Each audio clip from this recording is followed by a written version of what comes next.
How about now? Can you hear me now? Thank you. All right. Too many options.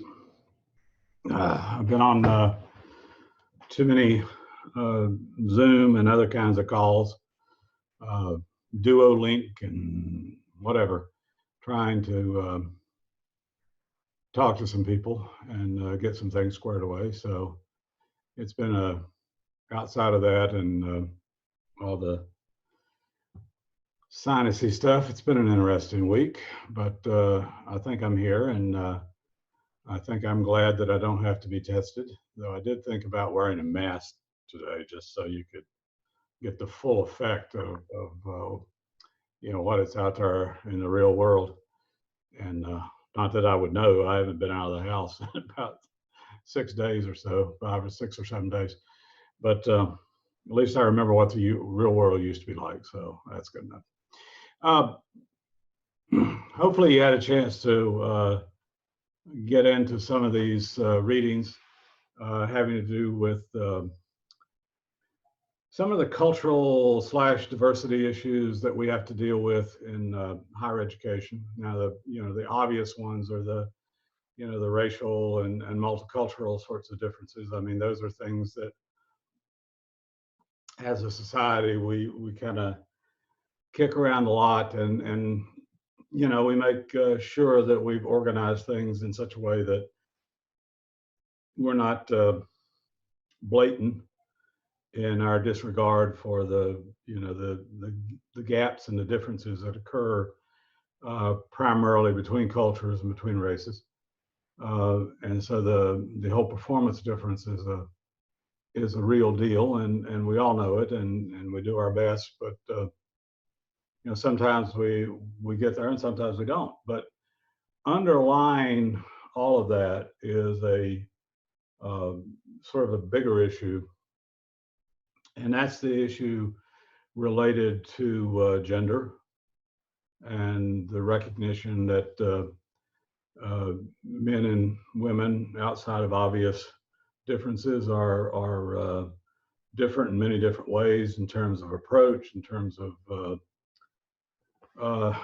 style of dealing with conflict, in terms of lots of reasons why. We know that there are substantial and sometimes not so subtle differences between men and women. And then we kind of throw into the mix what's happened over the last, I'd say, 30 years or so, 30, 35, 40 years, in sort of the expansion of the notions of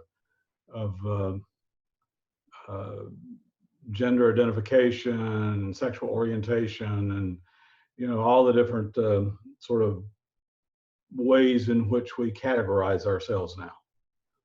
And anytime we begin to look at those, we find that there are obvious subtle inequities, and they're mostly tilted in the direction of traditional power structures. Folks that are fairly well-to-do, folks that white males predominantly, and so we have a lot of these issues that are kind of playing around out there. And on top of that, we have this whole notion of what Teresa Sullivan talks about in her piece. Who, by the way, Teresa, I don't know if you read the Headspace on it. Teresa was the first woman president at the University of Virginia, which is the ultimate of the Old Boys Network.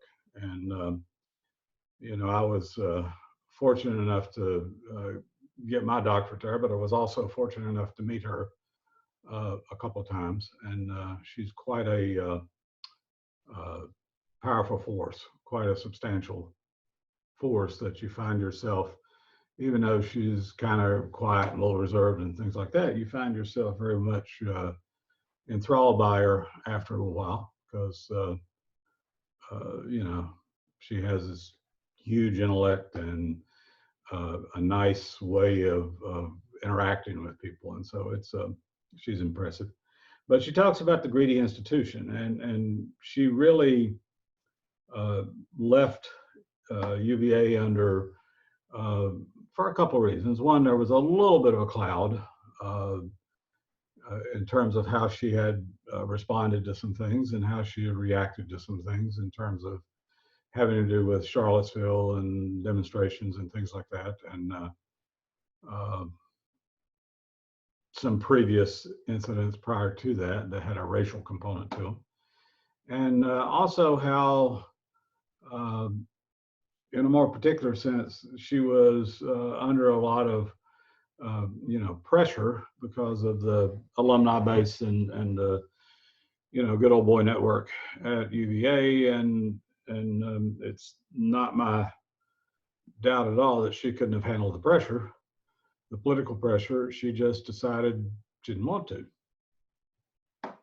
and so she kind of served to the end of her contract and walked away, and that was she wasn't angry at anyone. She wasn't bitter. It was just it was time for her to walk away from there because she didn't. She saw the institution as too greedy, and more greedy than she wanted it to be in terms of management and leadership. So that's just a little background of kind of this notion and this idea of a genderlessness component that is, there is such thing as a genderless society. Does that state actually exist? If so, how do we replicate it? How do we manage it? Over the next handful of years, it's going to be a little bit more difficult because we're going to be more resource poor over the next few years in higher ed than we've been in a while. And even though we've been resource poor for a while, we're about to see something that we haven't really seen before. At least most of you haven't seen it before. I've encountered it a couple of times, and it's when the bottom just kind of drops out of some basic funding that you've always depended on.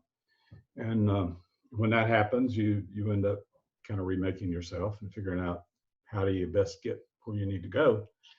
But we still have the quest for this genderless society, this genderless institution.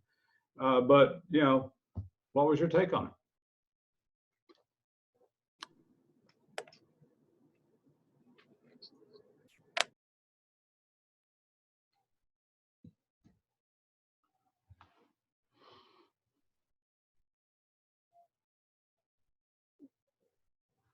I thought the Japanese story was really, really, really sad. And when you put into context what we're going through today, it just really doesn't make sense.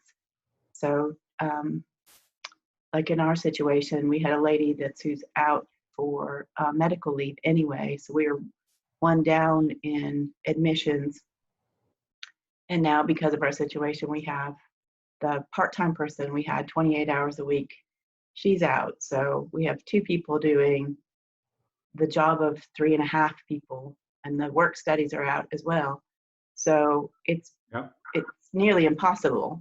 And yet somehow we're supposed to make this all work from home. And I just see the parallels between the greedy institution that the guy worked for in Japan and how we're supposed to make all this work from home with less than ideal situations and not all our equipment, and working on a laptop that's like this big rather than efficiently with all our equipment and printers, and it just doesn't make sense. I don't know. Any other thoughts to relate it to what's happening today?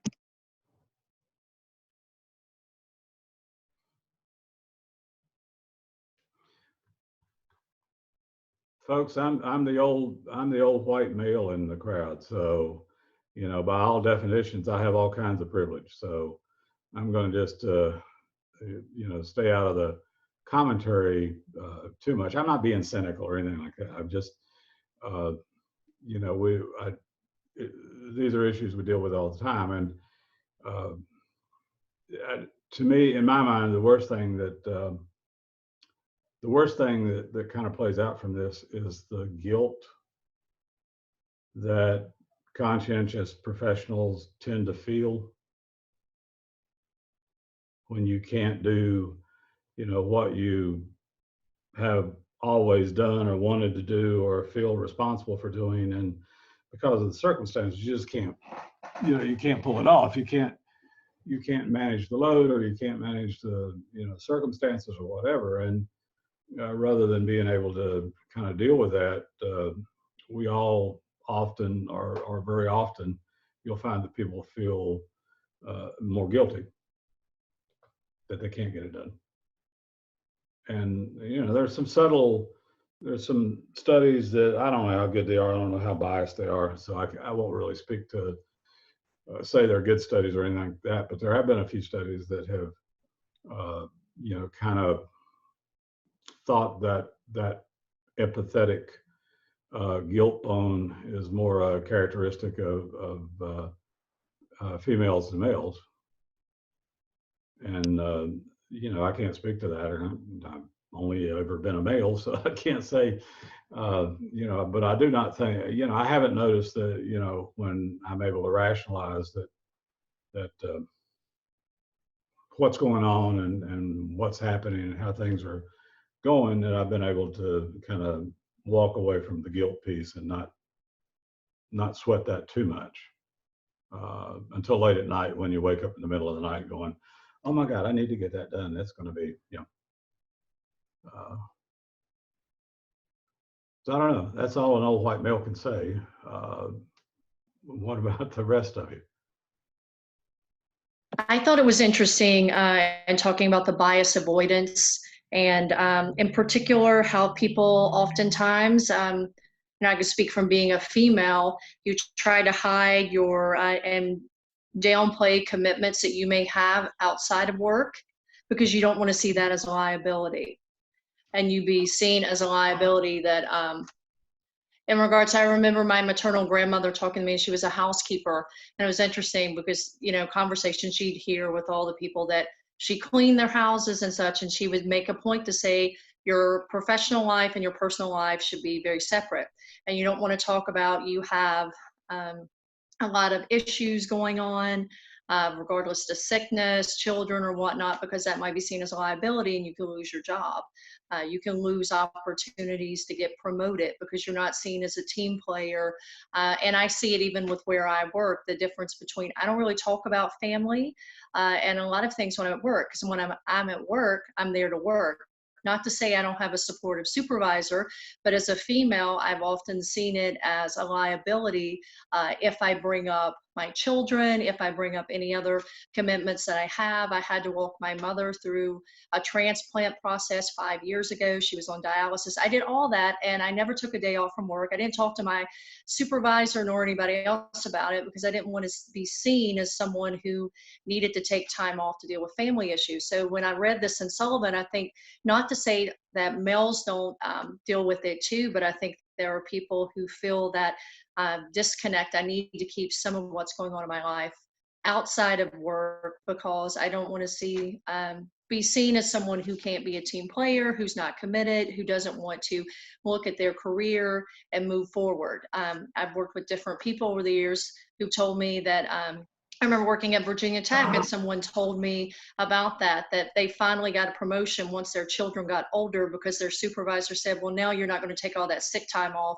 because you have kids, or you want to go to your kids' play, or you want to do this. Now you're actually going to be a real professional.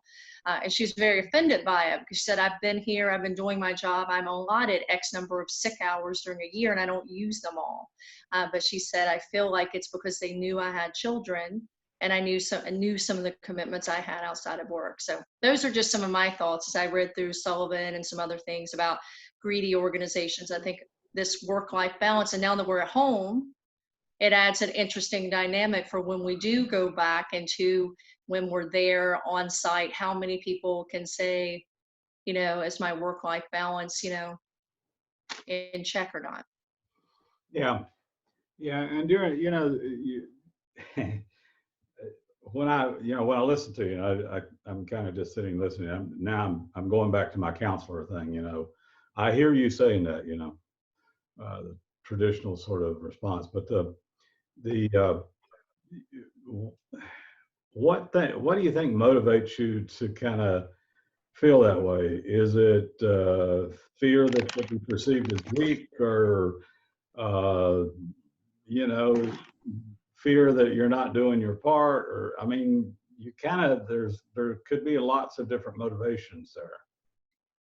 And I mean, it's not necessarily fear for me, but when I went out on maternity leave both times, I was put under a lot of pressure of, even though you're going to be out on FMLA leave, what you're going to be responsible for even while you're out. For example, that you're going to be communicating with the person who's going to be teaching for you while you're out, and you need to do all these things. And I'd say, well, actually, that's slightly a violation of law. And then my supervisor would say, well, people above me have said you don't need to do this, but I would encourage you that you need to make your life easier for when you get back.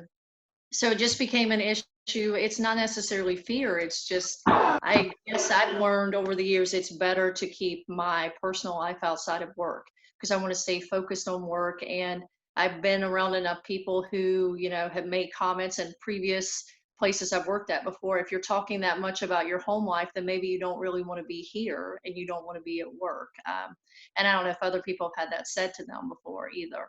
And not everybody has children, and not everybody has, a parent who's sick. And so not everybody really wants to hear your personal business at work. So maybe that's kind of the fine line too, of how much do you share with people, and how much do they want to hear? Because when you're at work, as my grandmother often told me, you're at work to do work. Not that you can't have a little social time or lunchtime, but that's some of what I took from a greedy organization too, will get in your brain and you're constantly feeling like you're at work.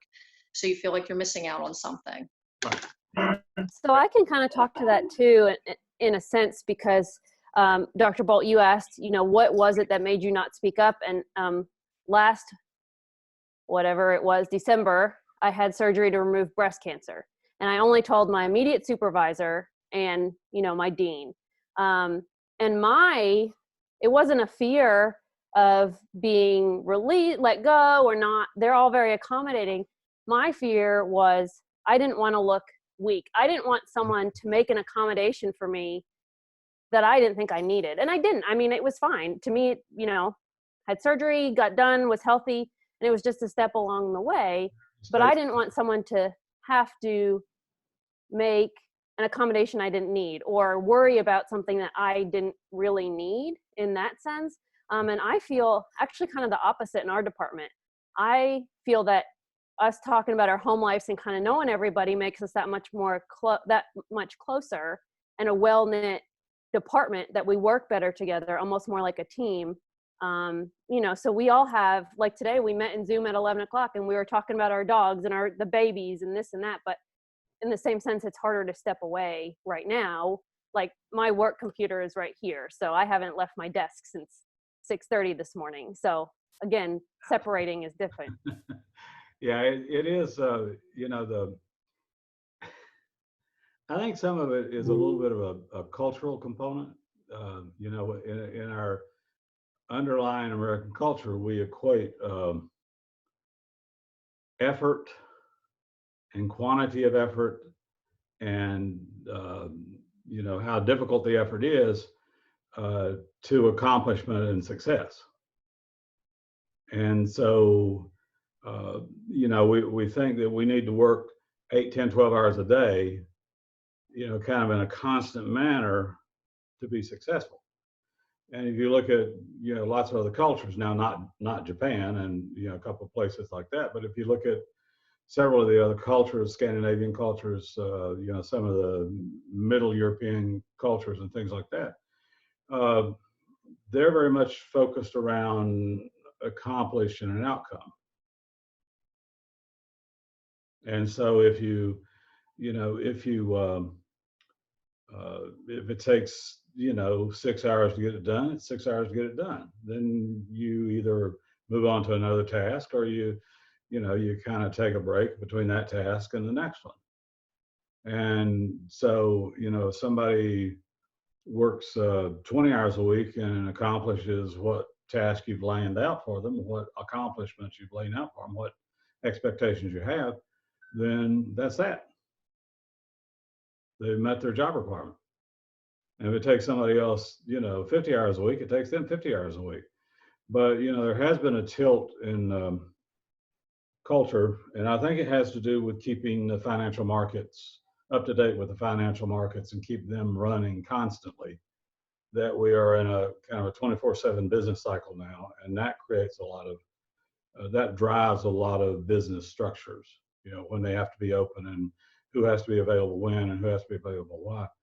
Uh, but does that have you noticed that sort of cultural component that we feel driven by the fact that we have to work and we have to, yeah, I can't really speak to here I am 70 years old and I've retired twice and I came back both times. So, it's kind of like, I can't be the model here about why you want to keep doing things, keep going forward. But I've never been one that's been, 10 hours a day or 9 or 10 hours a day just to get it done, because I can't accomplish like that. So have you any of y'all felt that rub, that conflict between, I've got to keep busy, so I got to find something to do, even if I don't have anything to do at the moment, I got to create something just to, keep it going? Well, Diane knows me well at this point, but I don't sit still well. So even if it's work or home or school, I'm doing something. Doing something, yeah. Right. So to me, I love what I do. I love my job. And so if I'm sitting here doing work, I'm okay with that to an extent. But I also try and with my employees, let them know that if you have to, because all my folks are exempt or non-exempt, I can't remember. The ones where you work and it doesn't matter how many hours you put in. Yeah. I can't remember which one it is. Dr. K would be disappointed. But anyway, they're all that. So our HR director came down and she's like, you work until the job is done. You work, you answer your emails, you should be available all the time, basically, And I told them, like, no, I don't expect you to answer the phone at 8 o'clock. But if you're working on a project and you have 2 weeks to get it done, use those 2 weeks, because I don't want to see you here the day before it's due working until midnight because it hasn't been done yet. So I think there's a piece of confidence in your supervisor and the up chain and liking what you do to really determine if, which pot you fall in. If you like to be busy all the time with stuff that you're doing, things if you have to be busy all the time that you don't really like to, I don't know. I feel like there's a balance somewhere and I'm not quite getting there, but that's what I'm trying to say somewhere. Yeah. Well, I understand. I mean, it was kind of, my first administrative job was at JMU, and I'd been in JMU 5-6 years, I guess 5 years.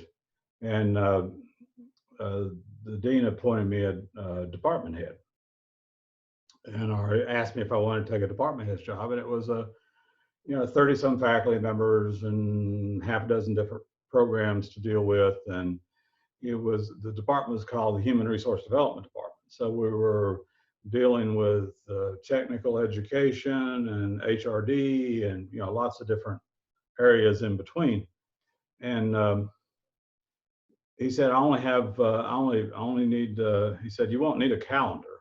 I said, okay, I won't need a calendar. Why won't I need a calendar? He says, because you're on my calendar now. And, literally that meant he expected us to be there at, 7:30 in the morning and, be there until signed off on the last form or whatever at 6:30 at night. And so it was, it was an 11-hour day. It was a 10, 11-hour day. And, we kind of put up with that a while. I mean, the other department heads and I. But we were going through, it was one of those budget cycles too, where the budget was way down. We were operating on 20% cuts and 30% cuts and 40% cuts and all this sort of stuff. And so there were lots of things that needed to be done because we were having to retool some programs and change certification requirements for the teacher piece of it, and all this sorts of stuff. And literally there was too much to do. Like Diane was saying, there's too much to do, and not enough manpower to do it. And so here you are trying to fill the voids because you don't have enough people to assign people to all these different pieces that need to be done. And so, you can only assign them to so much, or then they rebel too. So, it was one of those deals where I was kind of locked into that for almost about a 5-year period. And before I was told I'd be in at 3, I was in at 5. And then I had to threaten to leave in order to get them to release me from it. So I would say it wasn't. Plus at 30, at 30, I was a lot more energetic and had a lot more balls in the air all at the same time, and research projects and grants and all kinds of stuff. And I could keep a lot of balls in the air. So, people thought I was pretty good at a lot of stuff. But I discovered during that 5-year period that you eat yourself up, literally. I mean, I developed the classic ulcer and all kinds of crap. But it was, one of those deals where you are just trying to satisfy so many masters in so many different ways, and at the same time start a family and, buy a house and do all those sorts of things. And so, you kind of get into that cycle and you're going like, oh, geez, can I get out of this? And then something else catches your interest and you go right back into it again. But it's I don't know. I don't know whether it's greedy by intent or just greedy by trying to get things done. I mean, you all know if you have certain people that you can go to ask them to get something done if it really needs to be done. You know who to call, you know who to go enlist or whatever, because if you enlist this person, they'll get it done. We'll get this thing done. And if you try to balance it out and enlist this person over here, not so much. I don't know. I'm going to end up doing everything myself. So you get caught up in these mind games. And if one thing that I pick up out of Teresa Sullivan's thing a little bit is that it's not that there's bad actors and good actors and all that. Yeah, there are, but not so much in this case. But it's just that you allow the institution to assume the top priority, not just a priority, but the top priority, and that's when you get in trouble. Because I don't know, everybody has their priorities. Mine, once I got things balanced out a little bit better here with getting rid of this job, that job, it was always, family first, and school second. So if, I needed to be at something with one of my kids, like, I don't know, probation court, if I needed to be, with something with them, then that always took precedent. Because my wife was working too, but she had to drive 25 miles and I didn't have to drive anywhere at all. So, but you kind of get into that greediness, you get a little bit of a, sense of adrenaline out of the power piece of it, because you're in charge of something or you're doing something or you've been tasked with something or whatever. But then the greedy piece is it just keeps eating you up and keep chewing you up. Does that happen to any of you? Walked away from something because it was just too much to deal with all the time, took too much priority? I did. I actually have my PhD in special education visual impairments, and I moved to North Carolina to work I was being hired as an assistant faculty member in a program that did teacher prep for that. Well, the week after they hired me, the person who was the coordinator for the program quit. And so then they decided to add that onto my duties, which I was brand new, still finishing my dissertation while I was here. And so I'm ABD, brand new PhD, trying to just be new faculty and then being charged with coordinating a program. And there was a whole statewide stakeholders group and all of these kinds of things. So it was one of those get up in the morning, start working at 5 a.m. from home, wake the kids up in a little bit, get them ready for school, go to work. Kids are the last ones picked up from aftercare at the end of the day, come home, do dinner, all of that, work a little more, go to bed extremely late. And after a while, it was just like, this, I can't do this, not for quality of life, and having a 5 and a 7-year-old too. So I walked away from it and I went back into the K through 12 classroom for quality of life choices. Yeah, and those are smart choices typically. I mean, because you know, the next decision you make always leads to another decision. And if you're good at what you do, there's always somebody out there that wants you to do it. So, but no, I haven't regretted it. I mean, I took a pay cut, but it was totally worth it. Yeah, well, it's, you know, what do you know, it's one of those deals.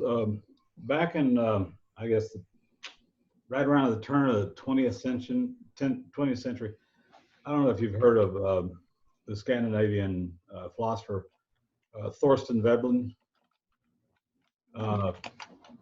He began talking about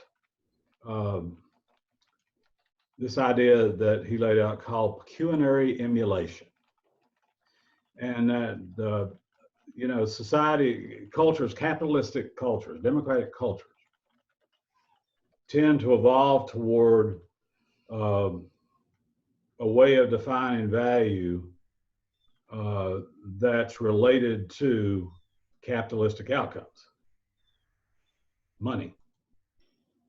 And so we kind of assign value based upon these you know, capitalistic outcomes, money. And so when we began looking at our culture and priorities in the culture, you know, the old saying is money talks. Well, you know, that was also a saying from him that, you know, capitalistic cultures will tend to, and he wasn't a communist or Marxist or anything. He was an economist, philosopher / economist. And he was talking about the, you know, notions of you know, we began to focus on incomes and, you know, what incomes buy, big houses and big cars and, you know, Rolex watches and things like that. And that becomes the mark of value. That becomes what we value. And he also coined another term called conspicuous consumption.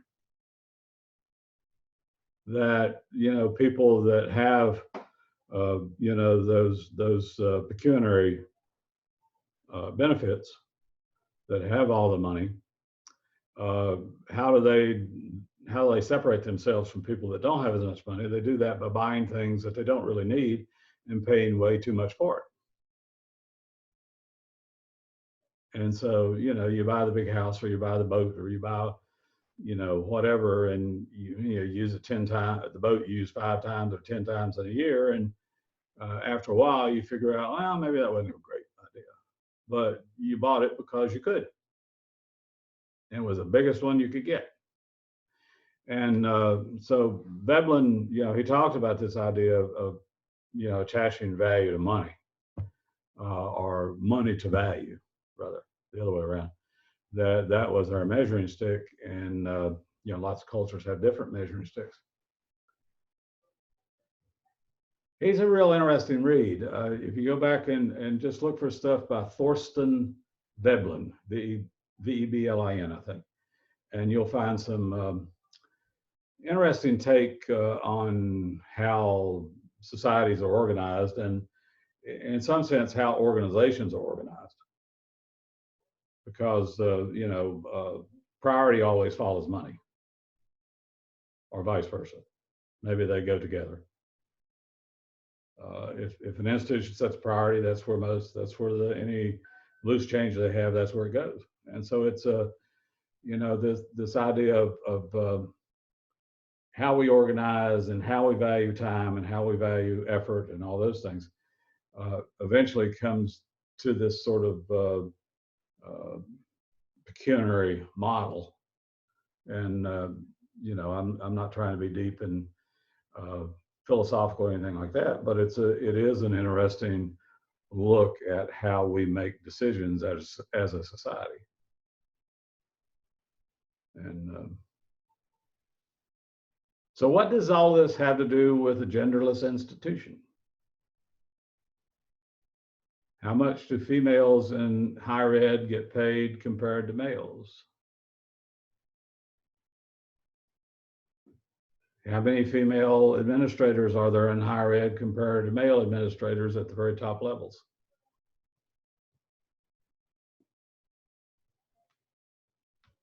What was the stat in one of the articles? I think it said about, you know, when you look at, you know, people not at the very top level, but people that are one rung down, like directors and VPs and things like that, you would find that that breaks out in higher ed at about, you know, roughly around 50% female and roughly around 49% male.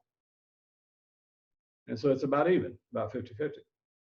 But when you look at the very top level, presidents, senior VPs, you know, CEOs, finance officers, things like that, you look at the very, very, very top level, women only represent about 20% of the individuals.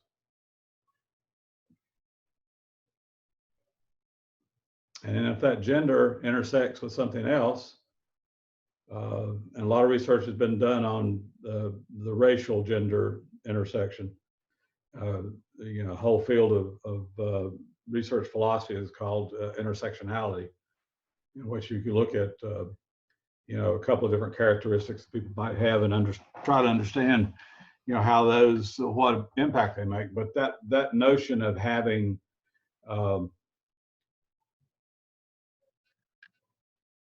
two identifiers that both have a deficit and compared to the overall power structure of the institution.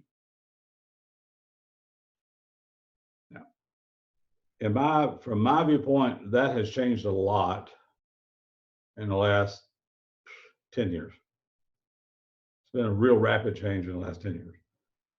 But it's still a very, very, very large discrepancy between different characteristics. And particularly the closer you get to the top. So where do we go from here? How do you think this plays out? How does it play out?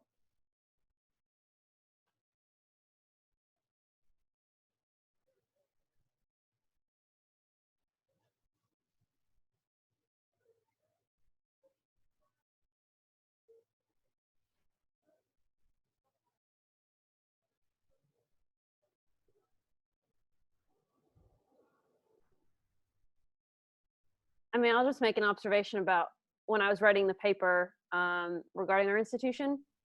It's split pretty well 50-50 between the board, our president and his cabinet, so the senior vice presidents and all that. About 50-50 male, female, a little bit here and there with the board, but nothing to really write home about. But in terms of the culture, and I forgot which reading or outside reading I was looking at in terms of male dominant culture. They were talking about, one of the readings said that you don't speak unless you're spoken to, or your opinion is, you know, they don't want your opinion unless it's asked. And that's very much our institution. That doesn't leave this room. Is he that way with both males and females? Females. And I would give examples, but for sake of confidentiality, I'm not going to say too much, but there was one instance where we had an employee embezzle about $200,000, and it happened over the span of about 4 years. She reported to our VP of Finance, and our VP of Finance is she went to jail, of course, but if he basically got a slap on the hand. He's not really held to any standards. Most of the time you see him walking around campus, sitting in various people's offices, just talking. But if that had been our vice president of academics, who has been not exactly treated fairly, and I'm trying to watch what I say, but if that had been her, she would have been asked to leave immediately. Yeah. So it was very interesting writing that paper, just the different dynamics that I've seen and some of the things in the readings. I was like, hey, you know, we are a male culture, whether that's bad or not, you know, it's just we're split 50-50, but our culture leans male. Right. Yeah, and it's not, you know, I don't have an answer. I don't have, you know, a quick notion of whether there's a key thing, something that we can change or whatever. I do think it's a cultural change, and cultural change occurs slowly, unless there's some big event. This we're going through right now is a big event. And we're going to see some cultural changes that are maybe more rapid than we think. Michael, do you have something you want to say? Or, excuse me, Mitchell. I'm sorry. No, mine was regarding the everybody touched on it previously, was more about the culture and the supervisors that you work for, I think, create a lot of that culture. I know we moved on from that. I raised my hand during that discussion, but I know, like, I'm sorry. that's okay. I know my boss is, you know, she makes us fill out our calendar to the hour. I mean, every hour on the hour, she needs to know where you are. And then the part that resonated with me, and not to backtrack, so I apologize, but the technology piece of that article, my boss is notorious for calling like right after 5 o'clock. And Yeah. usually like on a Friday, it'd be like 5:08, you know, Yeah. and she'll make that call. But yeah, I think a lot of what's going on, what happens is based on the culture of the supervisors create. And from the sounds of everybody, it sounds very similar across the board in terms of whether it's good or bad. It's mostly determined by that person. And that piece just resonated with me. I wanted to just say that before, sorry. Yeah, no problem. I should have seen it. I think I saw something down there, but, you know, I couldn't avert my eyes. I might lose my train of thought. You know, it kind of has some vagrancies to it. You know, and I guess the question always comes back to me, and I've asked this question 1,000 times of, you know, 1,000 different people, and they've all accused me of either being misogynistic or racist. And, you know, the question I always ask, and that was a nice lead in, wasn't it? Kind of got your attention there on that one. But, you know, is this the leadership style that we don't like? Is that just the, you know, the bailiwick of white males? Or can it be a leadership style that's across race and across gender, maybe not cross culture, but across race and across gender? And is that a learned behavior because of the culture that we've been dumped into?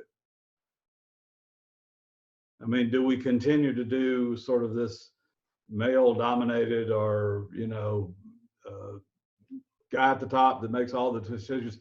Do we still do that because of that's what we expect organizations to look like? And it doesn't matter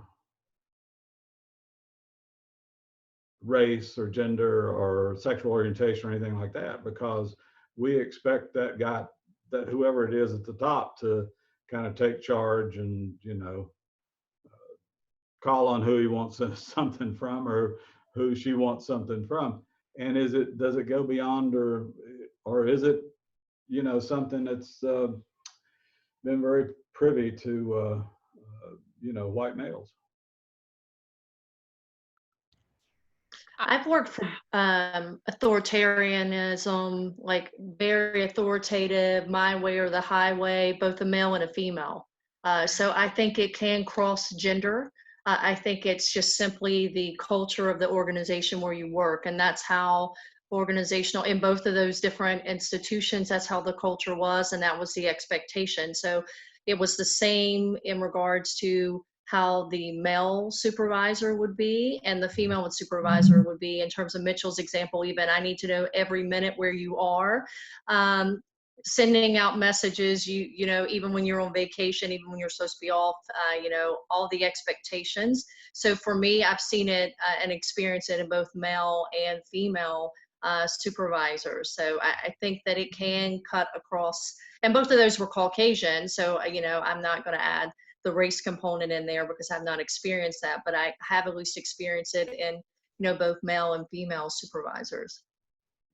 Heidi, you had. Yeah, I was just gonna make a similar point. I have had a male boss that was more laissez-faire. He was awesome because I knew the job I needed to set out and do. So for me personally, it worked well. For him, providing support for conflicts within the school, not as much. But I've had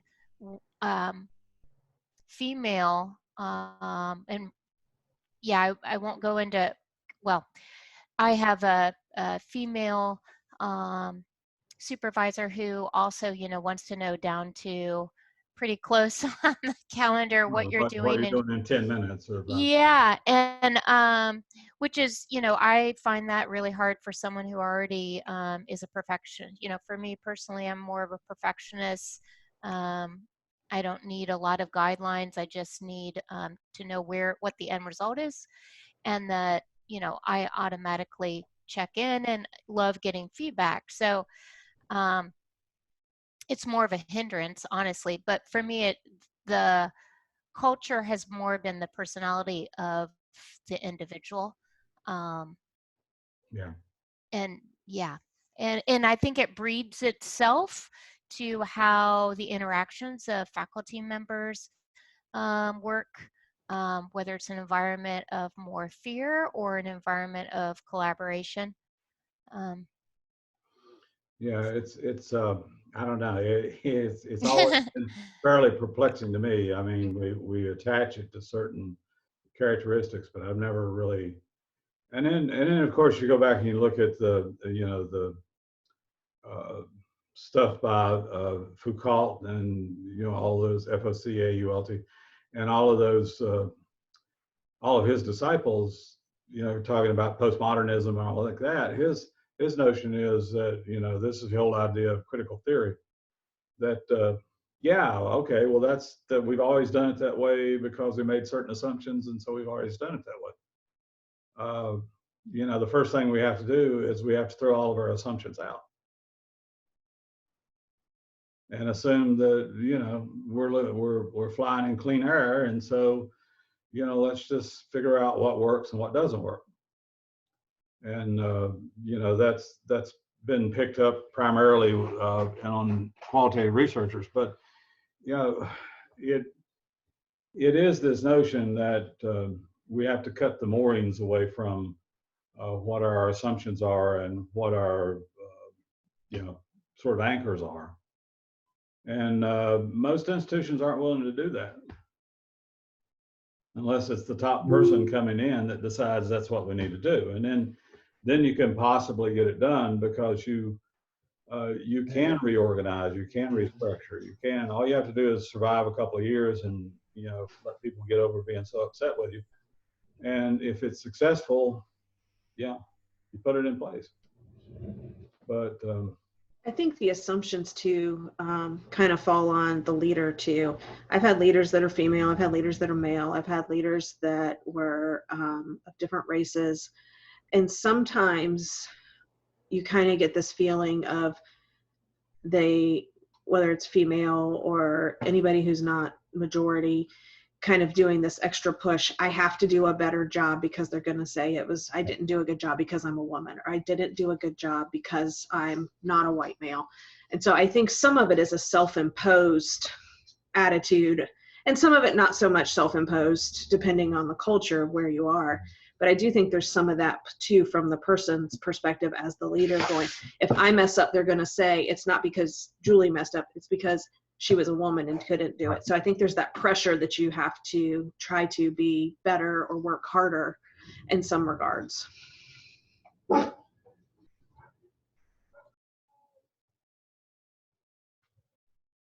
Other folks, thoughts about that?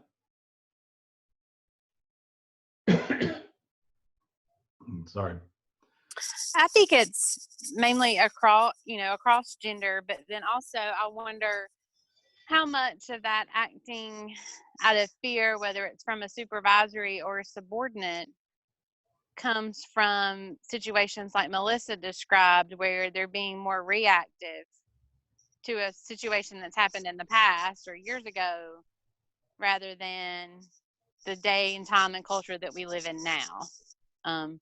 Because I think I've had supervisors from both, but I've not had, a supervisor who's younger than me either. So I think some of that we're getting into that point, and I wonder how much that generational gap is going to play into this over the next 10 years or so. I don't know. That's an interesting question, and it's one that I think we kind of wait to see how it plays out. I mean, it's the whole, we've got, well, if you look at kind of on a national level, we're in the middle of a crisis, okay? And so as a leader or as a manager or thinking about how you might organize an organization, make some changes so that you accomplish things, you really have to think in terms of 2 or 3 layers. And the first layer is, okay, how do I deal with what's right in front of me?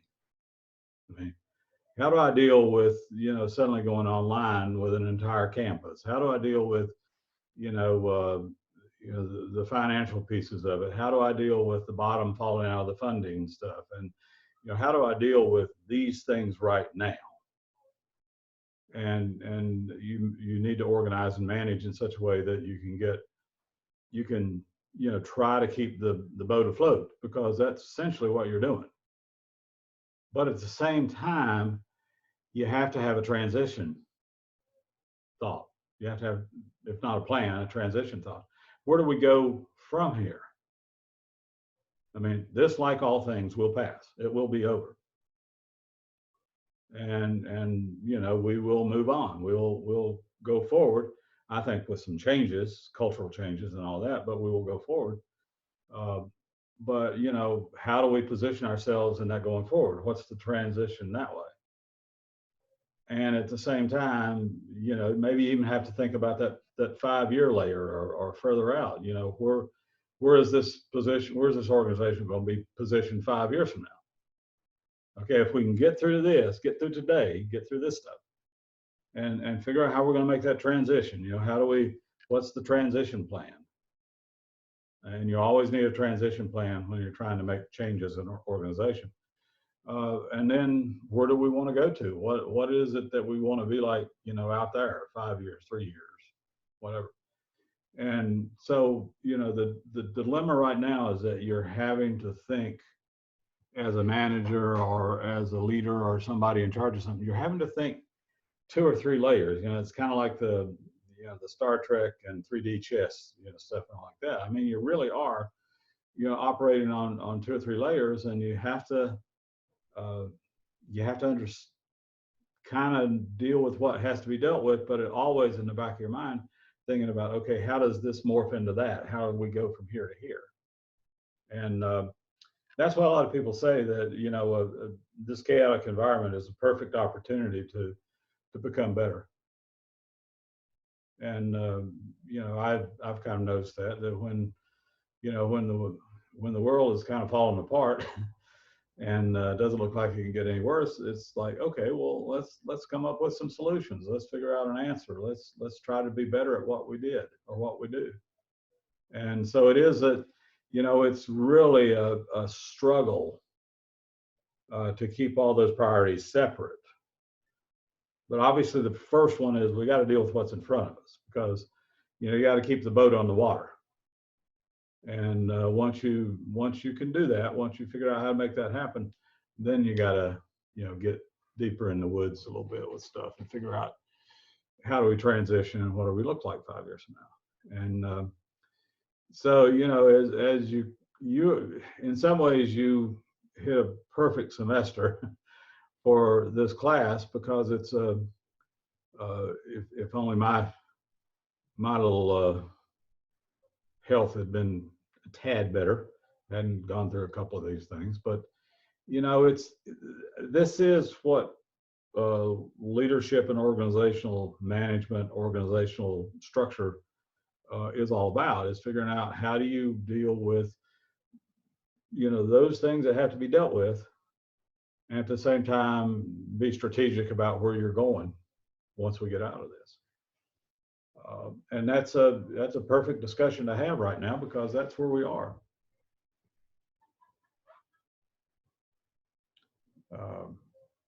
Thoughts?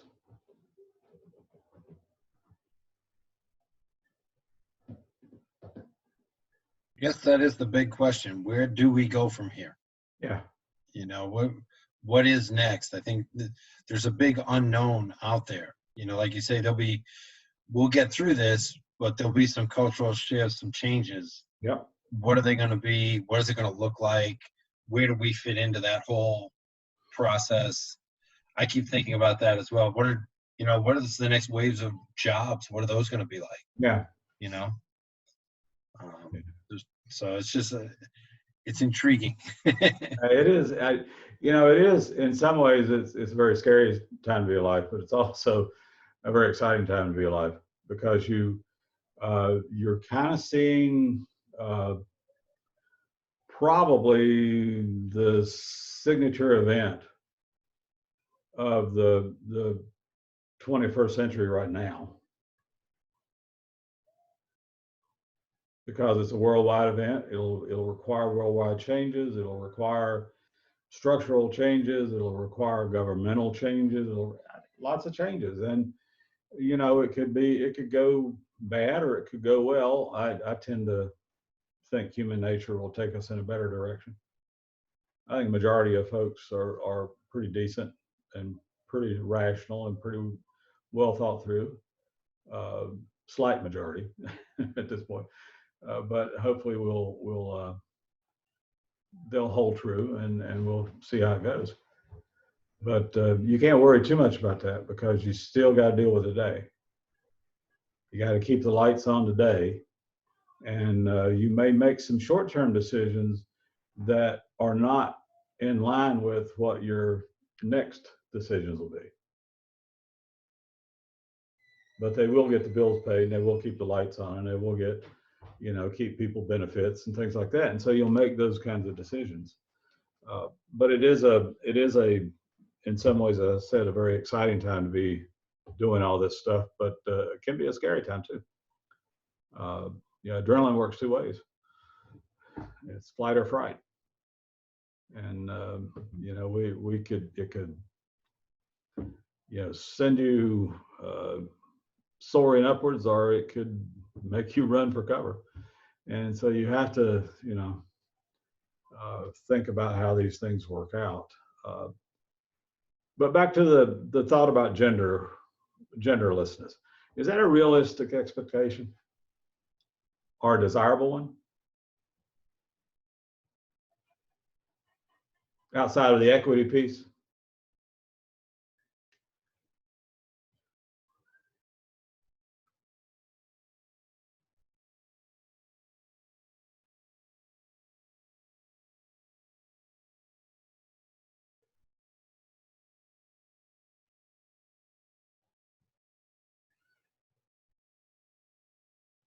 Universities are supposed to be, and higher ed institutions are supposed to be incubators of thought, incubators of new ideas.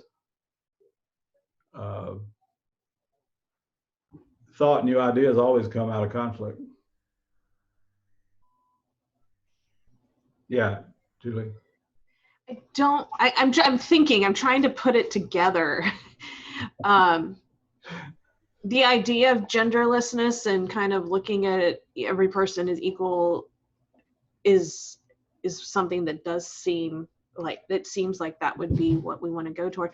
But I'm thinking about the generations and the social history and everything that would have to just kind of be gone for that to happen. And I don't know that that's possible without a very long time happening, that people cycle out and attitudes have changed and cycled out. I'm trying to put it together, and like the theory of it sounds great, but I don't know that the implementation can logistically happen. Yeah, and I think the equity pieces, maybe we can get a handle on that. Maybe we can, over time, not too long a time, but over time, the pay inequities and the, positional inequities at higher levels and things like that. Maybe we're working on that. Maybe we're getting some headway on that. I don't know. It's a lot better than it used to be.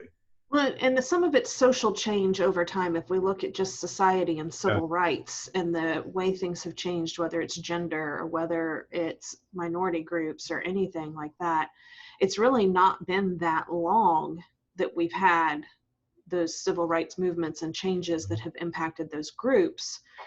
And so it's kind of one of those, 20 years from now, will gender not be as big of an issue because it's cycled out? I don't know. I think there's just such a big societal piece of it. I do think in terms of pay and that piece it is, but attitudes are going to be harder. Yeah. I think in terms of the pay aspect, if we just pay for the job and not pay for the person that's doing the job, that would help make that shift. I know, like, especially in higher institutions, why don't we just designate this is the salary for this job, or this range for this job, regardless of person, and let them acquire that salary, make it whatever it is. I think it's moving in the right direction, from the sounds of it. A lot of these, like the executive cabinet folks, it's about a 50-50 split from the sounds of things. I know that's not everywhere. I think it's hard at the highest level to make that shift, because number one, there's not a lot of those jobs out there, and two, I don't know if we've come far enough yet, like you said, Julie, in terms of the social change aspect of it, to make that move. Yeah, just my 2 cents. Yeah, no, that's good. It's kind of, I asked this question once, and once again, it almost got me in trouble. Is there any, does it, in some ways, you find as a somewhat of a quandary that in a country that has a fairly strong level of racial sentiment, that we elected a black male president before we elected even a female president?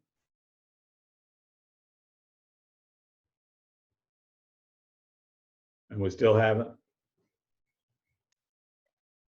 Can you repeat that question again? Yeah, it's kind of like in a culture that's so bound up in the elements of race, and we still are. We have a long way to go. It hasn't been that long, and we're still fighting those battles.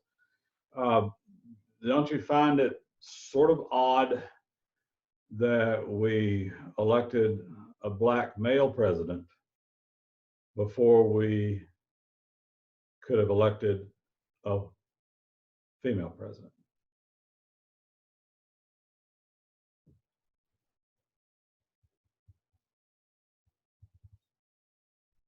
Or maybe it's just me. Maybe I'm just, looking foolishly at things.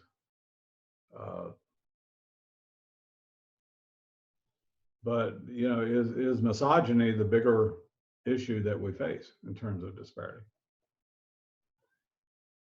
And not race.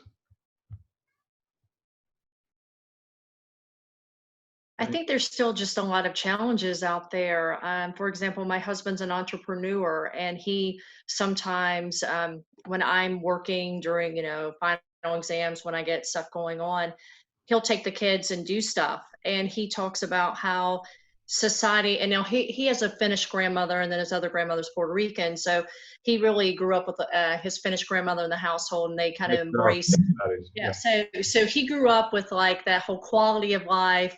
You really engage in your family time. And so, but he talks about here in the American culture, even though he grew up in the New York City area, he's found as a father out with his children, there are not a lot of support systems for fathers who are trying to take an active role, for example. And I mean, he has flexibility of schedule at sometimes. And he talks about how I see, you know, and in terms of career services stuff that he's done, how it's still difficult when he works with some of his clients for females who say, I feel guilty because I have this great career. And then my husband is, you know, spending, you know, or my spouse or partner might be spending more time with the children, and they don't feel like they have the support they need.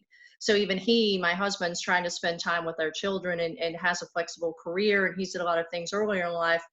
And he's saying, you know, I don't have the support I need. Our society still in America really feels like it's the responsibility of the woman to be doing all these things with their children, as well as trying to balance. And then you see as well the push for career and, you know, to have it all, so to speak. He's like, you can't. You have to have this kind of equal partnership, everybody working together. But he even gets a lot of interesting questions. Why are you here at the playground with your kids? Shouldn't you be doing this? Why would you take a step back from work? So he even feels it as a male because he left a pretty high level job. Why would you dare do that? Your wife should be the one who makes those decisions. So, you know, it's been interesting conversations we have even in these readings, talking to him about quality of life. But he embraced it because that was part of his family structure and dynamic. And he said he just doesn't see that as often. And so that's just my thoughts on it. Yeah, it's not hard to do. It can be a little bit hard to do sometimes. I mean, when I took the department head job, we had just had our first son like 6 months before that. And you know, Jenny was anxious to get back to work because, you know, she's one of those people that's just energy is just, you know, coming out at the seams. And it would be better for her to be at work after 6 weeks or so than it would be for her to be home after 6 weeks or so. And so we, you know, we kind of worked out a plan, found a babysitter for a couple of days a week. And, you know, I stayed home 3 days a week. And when she'd get home from work, I'd go to the office and, you know, sign, do all the things. I was always available, you know, by phone or whatever. And so the institution allowed me to basically, you know, for a year or so, be department head and stay home 3 days a week, take care of my son. And, you know, that was to me unusual. And it was unusual for the institution. Now, what happened after that is that we had a female associate dean, or maybe was she department? She was department at the time too, and she basically wanted to do the same thing, and they told her no. And so we, you know, there's a bit of a brouhaha over that. Obviously, should have been, and I guess I was a person that filed a deposition for her because I'd known the conversations that I had and the deference that they showed me to wanting to do that, but they didn't show her the same deference. And it was exactly the same people up the chain. That didn't turn out too well, and obviously it made my position at the institution a little tenuous for a couple of years, but you know, they couldn't do anything about me. I was generating too much money in grants. So, but they were, you know, some people didn't really care for me being supportive of her in that process. And we had to have a change at top, and people were retiring and things like that. And then it got a whole lot better real quick because we kind of had those precedents laying out there. And so, you know, the institution kind of made sure that you know, female faculty members and administrators knew what had happened. They knew the history of it and knew what the precedent was. So by giving me a precedent, they actually gave them a precedent to work with. And that's the thing about institutions. Everybody knows what everybody else did. There are no secrets. And so you have to understand and realize that you're gonna know, you know, what's going on pretty soon. but it's, you know, I don't know. I wonder, I hope eventually we get somewhere close. You know, I don't know that the size of that change makes it doable in a short term, unless we get some beginnings of it out of this crisis. And you know, we could avoid all this crisis. All we had to do was, you know, kill off all the bats a long time ago, and we wouldn't have any of these viruses. They would. They're all bat viruses, by the way. SARS, coronavirus, MERS, everything. They're all bat viruses. So I blame it on the bats, and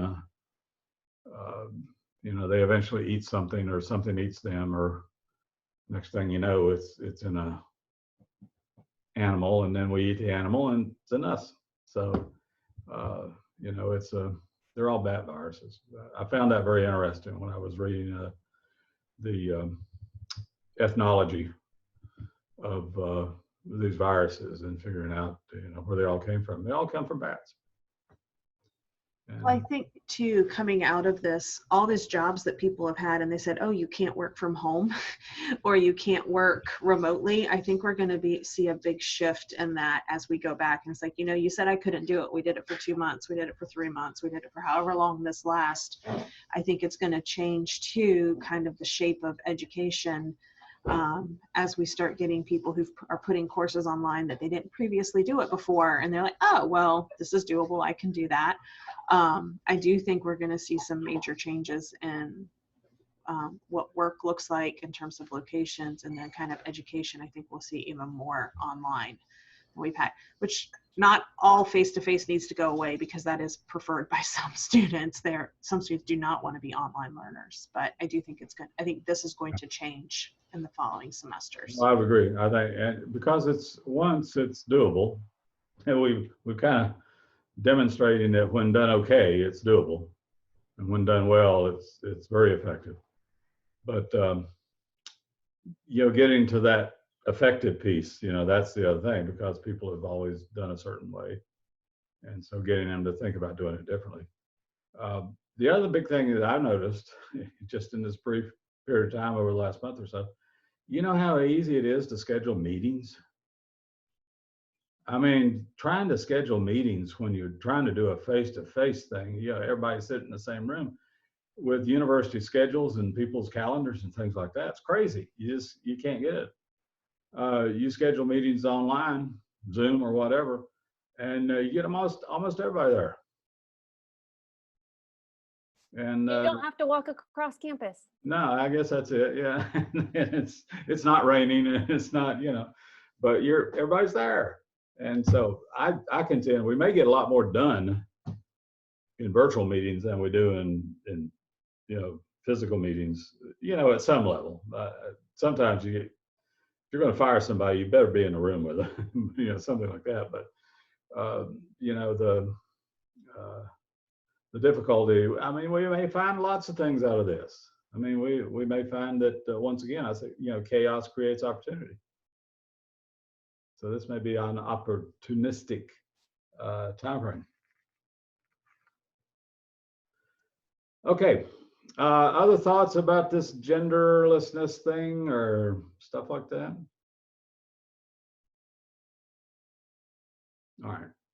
Then let's get down to the sort of the nitty gritty. We've got you know, one more little paper coming through. I apologize. It doesn't seem like I'm ever going to get feedback to you, but I will, except at this time I'll be giving you feedback on 2 little papers. So hopefully in time to reflect in your final paper if you find that might be necessary.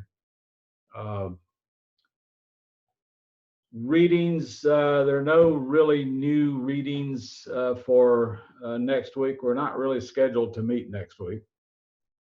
And I thought you also could use the time to kind of work through these papers. And if you need to meet with me one-on-one or you know, run something by me or whatever, I'm available. I'll be more than glad to respond as best I can. You know, I can't say I'm going to be out of town because we're here. Yeah, I'm not leaving. I'm not leaving the house. You know, so yeah. An old guy like me's got to protect himself. So we'll kind of play it that way.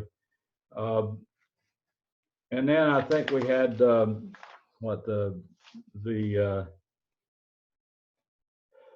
if we need to back that up a little bit, if you want to just kind of back up ever so slightly,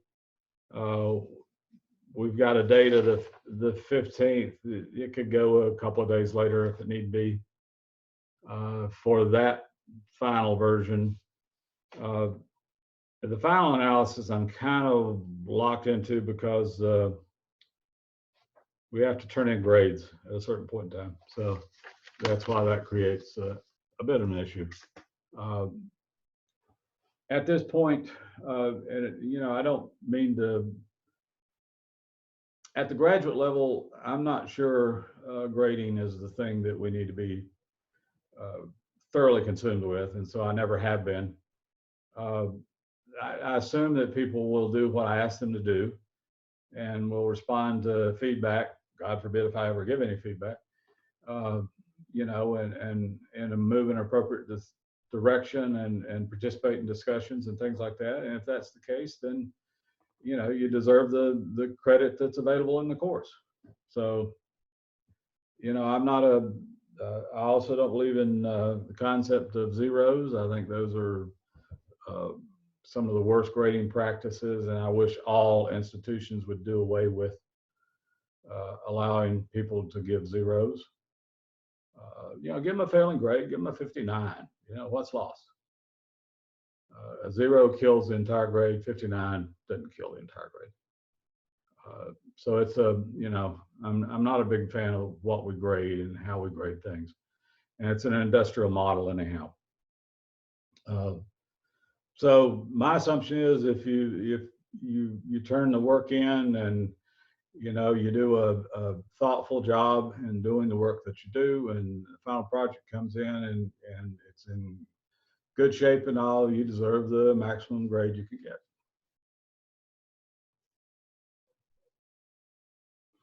I've been doing that for 30 years. And it never has got me in hot water with anybody or anyone since then. It did lead to me leaving JMU though, but that's a long story. I'd been there 27 years, and we hired a department head who, because we were interested in equity and we were trying to move women up, and I was supportive of that completely. But we hired somebody that had only been at rank, associate professor rank, for a year, 2 years, and had only taught in higher ed 3 years, and we made her department head. Now, I didn't want it, okay, but she didn't have enough background. She didn't have enough experience. She didn't understand. The only place she'd ever been an administrator was in a middle school. And I tried to convince her that middle school teachers were quite different from university professors. And you couldn't really tell us every little detail of what we're supposed to do. You give us expectations and we get there. And so she decided that was not the way a faculty member should respond to her. And she went to the dean, and the dean and I, who were good friends, we sat and we talked about it. And I told him I had a job offer and I was thinking about taking it, and maybe I should go ahead and do that. Maybe it was time to move on. 30 years in one institution is long enough. And so, but I stayed another year because I ended up not taking that job. I took the one the next year. But she did not understand at all how university faculty manage themselves or operate. And, she was removed from the department head job the next year, the second year, because people didn't like what she did. And it wasn't her fault, but she was thrown into a role that she couldn't handle. But it did get me moving. It did get me to think about, you know, what to do next and where to go next. And so I did. Next year, I left the university because, you know, time to do something else. So yeah, I can talk about some of those discussions with people about grading. But anyhow, I wander, and you don't want to hear all that crap anyhow. But it's you know, it is you know, it's you build sort of a wealth of, and we talk about war stories. These aren't war stories. You just sort of every experience that you take in teaches you something. And you know, this will teach us something. This is what we're going through right now will teach us something. So, all right. Okay. Any other thoughts? I wanted to Yeah, go ahead. I want to confirm we have 2 more class sessions. We have class on April 20th and 27th.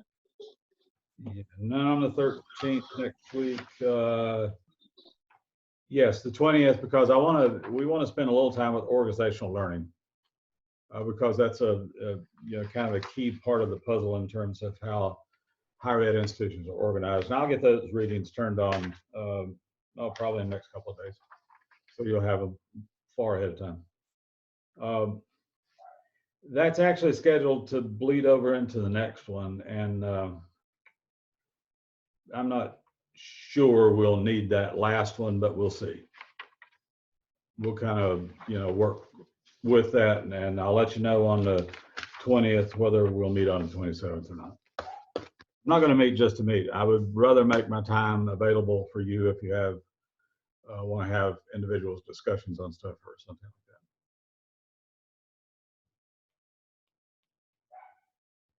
that. Other?